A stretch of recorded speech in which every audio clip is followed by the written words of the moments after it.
שלום לכם, מוזיקה, אומנות, טיולים, אנתרופוסופי. אני לא מדבר על חוגי העשרה, אני מדבר על גנים לילדים קטנים. למה יש כל כך הרבה סוגים? והאם החוק החדש לחינוך חינם מגיל 3 ישפיע עליהם? יצאנו לבדוק, יישארו איתי. אתם יודעים מה אנחנו נכין היום?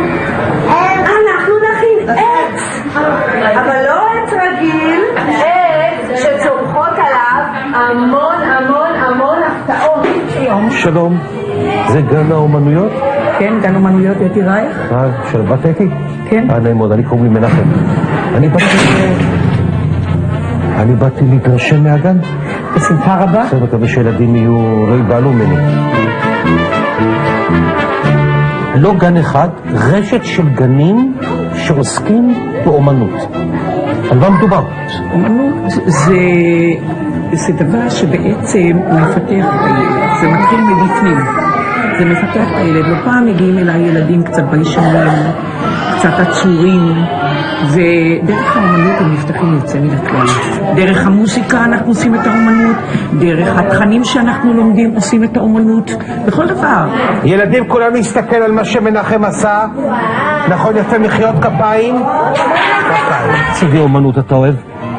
פרה בזברה. פרה בזברה? כן. ומה עוד? סוס. סוס, יפה, ומה עוד? כבשה. כבשה, כל הכבוד. את רוצה שנלמד אותך כדורגל? אני מהפועל קריית שמונה. אני השוער. אנחנו גובים מההורים 2,950, ובעצם החוגים שלנו ממלאים אותנו כל השבוע. כשאתה שאלת אותי לגבי אומנות, שזה ממלא את היום, אבל יש לנו גם ריתm מוסיקה פעמיים בשבוע, יש לנו תנועה, שזה דבר מדהים, ויש לנו אנגלית, ויש לנו אומנות, ויש לנו גם את האקורדיון של יופי. הממשלה קיבלה החלטה שהוא יכול לפגוע בכם בכל מה שקשור לחינוך חינם בגיל מאוד מאוד קטן. תראה, אני מאמינה בנתינה שהגנים שבאמת באמת משקיעים ונותנים, ויהיה קשה מאוד לילד בגיל 3 להכניס אותו לגן עם 32 או 36 ילד כאשר יש גננת וסייעת.